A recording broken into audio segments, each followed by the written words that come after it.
Locked On Podcast Network presents Locked On Sports Today.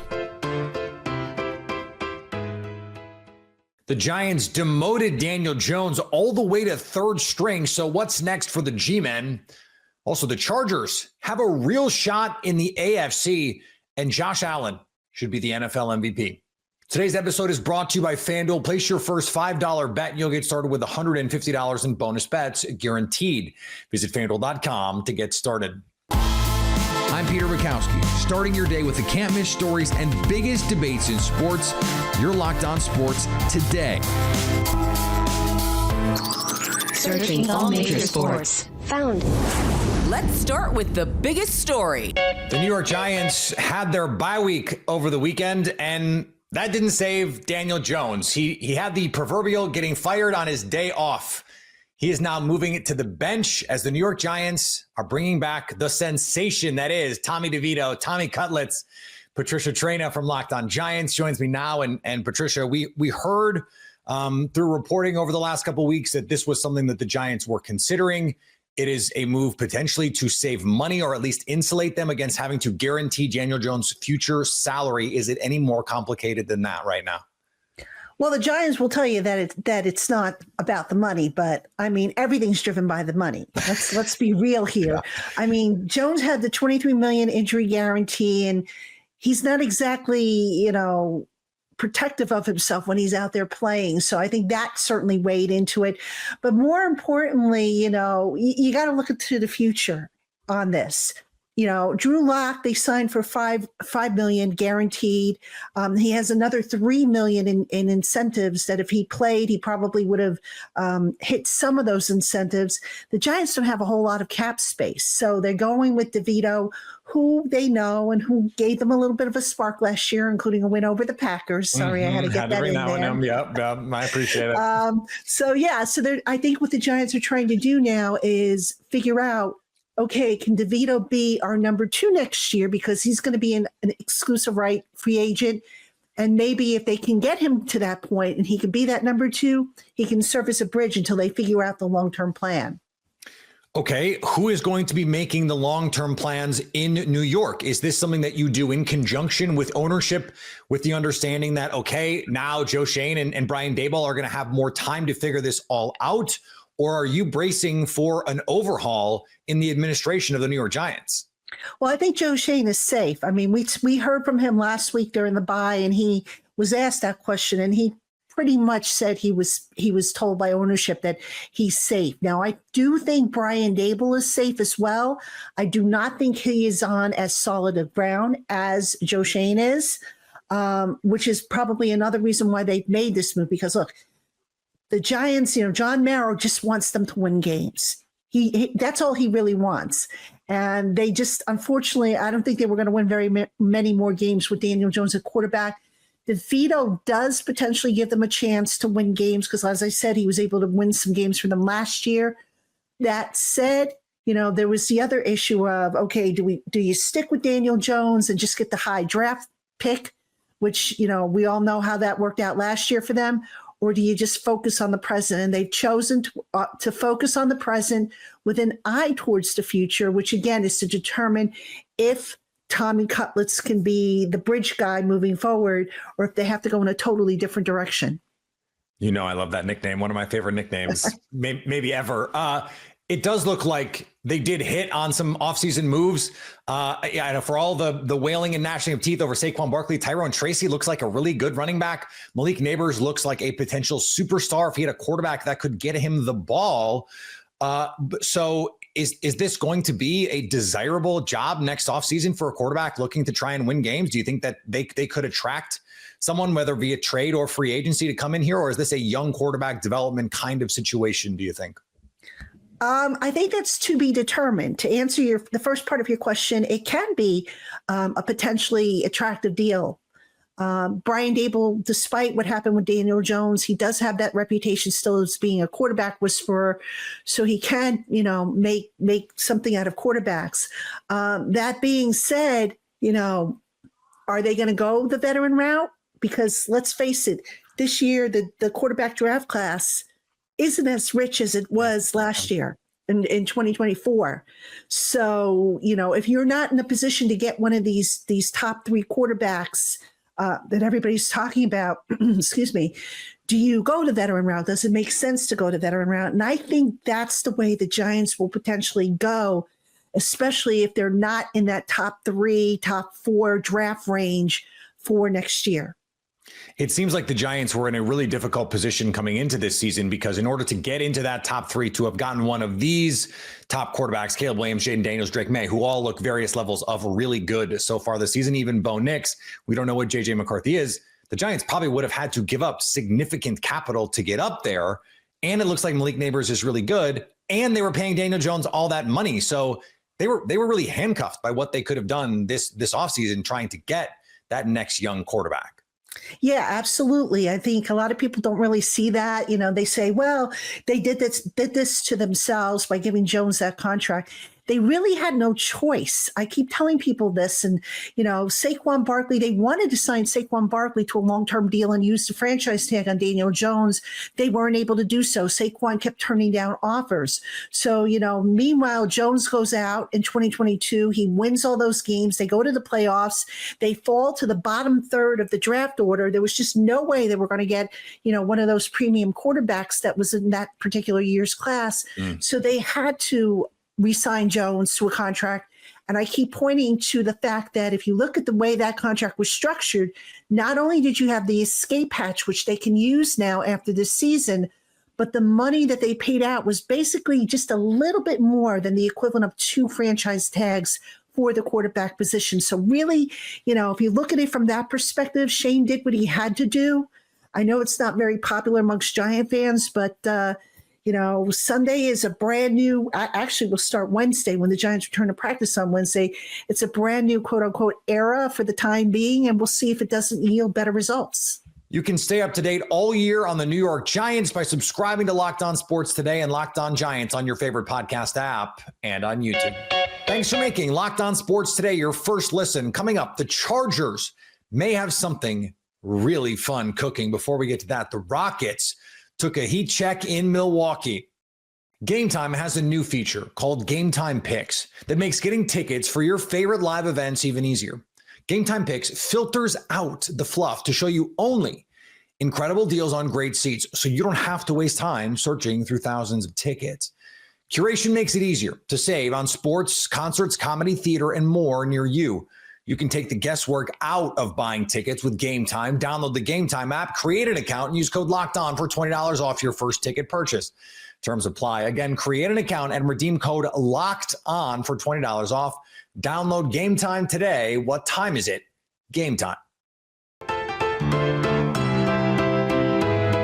The Houston Texans faced a shell of the Dallas Cowboys. The Houston Texans finally score a touchdown in the second half of the game, which helps them beat Dallas 34-10. I'm John, some sports guy Hickman of the Locked On Texans podcast, your team every day. It's been 5 weeks since the Houston Texans scored a touchdown in the second half. And not only did they get some help from their offense as Joe Mixon was able to run it in, but the defense got involved as well. The defense had a destroying day for the Houston Texans, really forced Dallas to get uncomfortable early, and they were never able really to recover as they held them to 10 points. I think the biggest story of the game, Derek Stingley is absolutely, for sure, without a shadow of a doubt, an all-pro and a top cornerback in the NFL. And getting Nico Collins back really did help that offense as they were able to put up points early and they looked more comfortable. Please make sure you watch the Locked On Texans podcast on YouTube and listen to it wherever you get your audio podcast. More later in the week. And Livy Dunn's boyfriend is the NL Rookie of the Year. Paul Skeens was named the 2024 Jackie Robinson National League Rookie of the Year, defeating Jackson Merrill, defeating Jackson Chorio, Shoto Imanaga, among others. Paul Skeens, folks, becoming the second Rookie of the Year ever in the history of the Pittsburgh Pirates. Of course, Jason Bay did it recently. Paul Skeens also just what a campaign. I mean, truly, we were talking about him in 2023 being number 1 overall pick. This is a player that a lot of people didn't know if the Pirates were even going to take in the MLB draft in 2023 with the whole Dylan Cruz and Wyatt Langford and Paul Skeens conversation. The Pirates decided on the right guy, though. They get Paul Skeens. The LA Chargers had a chance Sunday night to say, hey, we are here in the AFC playoff race.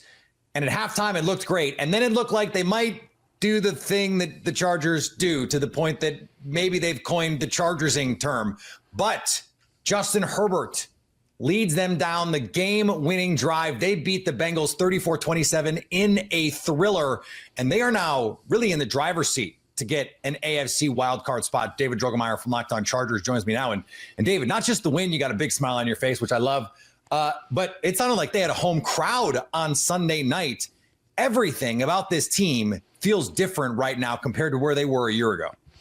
Yeah, it's a miracle what a established winning head coach can do for you, right? That is definitely the Jim Harbaugh effect. He's completely changed the culture. He's inspired the fan base, inspired confidence in the team and how they're performed and how they're prepared. Seems like every single week they have a game plan and they execute that game plan no matter who is on their schedule. I mean, yeah, you could say maybe it's been a little bit softer, but last year and the years before that didn't matter. The Chargers lost those games. So, it's completely different. And I think this feeling, for a lot of Charger fans is kind of like exercising some demons. And because, they have been in these situations to where they would have lost this game 100 times out of 100 under previous leadership. And under Jim Harbaugh, that changes. They go right down the field. They hit Ladd McConkey for 2 passes for 50-plus yards. And gorgeous J.K. Dobbins, Justin Herbert, too. Walks it off. Oh, Justin Herbert was phenomenal in the first half. I mean, he looked like he was an MVP candidate. And then things kind of switched to Joe Burrow in the second half. But in the end, Justin Herbert gets that chance to close it out. And that's exactly what he does. Speaking of Herbert, there is this perception right now, and I think including among Chargers fans, that Jim Harbaugh has unleashed something in Justin Herbert. He seems like he's playing with a little bit different fire. He seems to be playing. Is this weird to say he's playing with a little bit more personality? It seems like he's less robotic than we've seen him. And we're getting the whole package here. How much do you attribute this version of Justin Herbert to the arrival of Jim Harbaugh? I think a lot. I think in previous years, we saw just bits and pieces of Justin Herbert showing some emotion, getting a little frustrated with some offensive linemen from time to time. And, but that was few and far between. And I think, we put out a show earlier in the offseason saying the best version of Justin Herbert is a happy Justin Herbert, a guy that's going out there having fun. And I know that sounds really simple, but it really, really it works. And it's it's truth in what you see and how he's performing. He's going out there, showing emotion, putting the first down sign up there. And that inspires energy with your team and it galvanizes them to want to go fight and go get a victory. And I think this version of Justin Herbert coming out of his shell, kind of announcing to the world that he is a top quarterback in this league and he deserves that respect. Now 7-3 in the AFC. It looks like they have a good shot to get into the AFC playoffs. The problem is it looks like there's a couple really, really good teams in the AFC. And this is a Chargers team making do. Jesse Minter comes in, new defensive coordinator, and is basically taking all the pieces that Brendan Staley had and just making them look a lot better. The same is true on offense, where they jettison their quote unquote star receivers from last year. Do they have enough pieces right now to actually compete in an AFC playoff push? I think when you have Justin Herbert and you have Jim Harbaugh, I think you expect to compete every single year. I think that's the expectation. And I think Justin Herbert has shown that if you're able to get open, he's going to hit you no matter what the name is on the back of the jersey. He is a force multiplier, a guy that's going to get the absolute most out of the pieces around him. And the way that the Chargers defense is playing right now, flying around, getting after the quarterback, getting tremendous pressure. And the fact that the Chargers James back. Yeah, Derwin James back. Christian Fulton came back, looked pretty good. And I mean, that's a tough assignment, right? I mean, those guys, they're going to get theirs. T. Higgins, Jamar Chase, two of the best in the league. But the Chargers did what they needed to do when it was required from them most. And I think defensively, this is a team that I don't think anybody wants to see going into the playoffs because they can run the ball, they want to be physical, and they want to dominate the line of scrimmage, and that travels no matter where you go. Stay up to date on the LA Chargers all year long by subscribing to Locked On Sports Today and Locked On Chargers on your favorite podcast app and on YouTube. Coming up, Josh Allen is the NFL MVP. Get ready to tackle the NFL action with FanDuel, America's #1 sports book, because right now new customers can bet $5 and get $150 in bonus bets if you win. The FanDuel Sportsbook app gives you everything you need to place live bets on the NFL all in one place. So when you get a hunch in the middle of the game, you can check out the latest stats, view live play-by-play, and so much more on the same page where you place your bets. Just visit FanDuel.com to join today. You'll get started with $150 in bonus bets if you win your first $5 bet. And that winning $5 bet could be some early season NBA basketball. The Cleveland Cavaliers haven't lost yet. And now they head to Boston to face the Celtics for the first time. FanDuel thinks tonight is the night the unbeaten streak ends. They have the Celtics as 4.5-point favorites. That's FanDuel.com. Never waste a hunch and make every moment more with FanDuel, an official sportsbook partner of the NFL. Josh Allen just handed Patrick Mahomes his first loss in a while. Josh Allen has had a pretty good season, too, in his own right. He had an MVP case last year. As Locked On NFL host Tyler Rowland and Gino Camilleri discussed, Josh Allen is the NFL MVP right now. Josh Allen knocking off the Kansas City Chiefs. And Gino, Josh Allen's my MVP right now. Without a doubt. I think he showed today on that final 4th and 2 run that he wasn't going to let this thing go down to a field goal or a coin flip in overtime. He was going to put the most important game of the season on his back, finish with a huge run. I think it's unquestionable. FanDuel has him as the favorite right now. He's got to be the MVP favorite. Yeah, and especially with some of the other things that happened. Lamar Jackson losing, which we're going to talk about here in just a second. Joe Burrow losing to the Los Angeles Chargers on Sunday Night Football. That just helps Josh Allen even more. But 27 for 40, 262, had a touchdown, did have an interception. But again, Josh Allen on the ground, the leading rusher on the day by 35 yards. He had 55 yards on the ground. That incredible touchdown to seal the game at the end. I mean, I talked about this last week. No Dalton Kincaid. No Keon Coleman.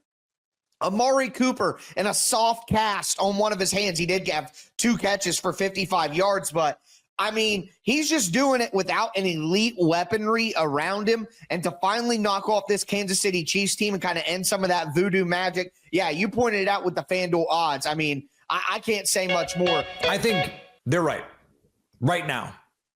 But a week ago, Lamar Jackson was the overwhelming favorite to win the MVP. But then Lamar Jackson lost, and Josh Allen's team beat the only undefeated team left, who happens to employ the greatest quarterback of his generation, a team that has beguiled the Bills, at least in the postseason, in Josh Allen's entire run. Remember what happened last year. Dak Prescott was the MVP of the league into December. And then on Christmas, Lamar Jackson and the Ravens dismantled the San Francisco 49ers, who looked unstoppable the entire year. And suddenly, Lamar was MVP almost by default. I still believe Josh Allen deserved to be the MVP last year. I think you can make a case for Dak Prescott. Josh Allen is the MVP this year, but it was Lamar for weeks. Now it's Josh Allen. We've seen the Bills have some ugly games, including against Baltimore. That is probably going to come back up at some point when this discussion gets had at the end of the regular season. There is still so much time left, and one game at the end of the year can change everything. And finally, the odds-on favorite to win the Super Bowl is the Detroit Lions. FanDuel has their odds at plus 350 to win it all, better than the 5-1 odds for the Kansas City Chiefs. Get this. This is the first time ever that the Lions have been favored to win the Super Bowl. Like ever.